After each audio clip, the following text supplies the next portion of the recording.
Tre simptomat që jep tiroidja, por nuk duhet t'i injoroni. Gjëndra tiroide është përgjegjëse për prodhimin e hormoneve që rregullojnë metabolizmin tuaj, temperaturën e trupit dhe rrahjet e zemrës. Nëse puna e saj prishet, kjo mund të çojë në pasoja të rënda për organet tuaja, si përmëlqinë, zorët, veshkat, sistemin riprodhues, zemrën dhe trurin. Në këtë video do të listojmë simptomat që nuk duhet t'i anashkaloni sipas Healthline nëse doni të shmangni problemet me shëndetin. Sëmundjet e tiroides mund të ndikojnë në nivelin e energjisë dhe humorin tuaj. Hipotiroidizmi shkakton ndjenjën e lodhjes dhe humbjes së forcës, shoqëruar me probleme të shpeshta të gjumit dhe nervozizmit.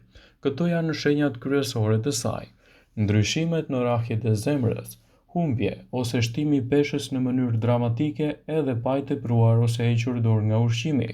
Lëkurë të thatë, thonjë të brisht, probleme në rregullimin e temperaturës së trupit. Nëse vëreni këto shenja, paraqituni tek mjeku për një analizë më të detajuar.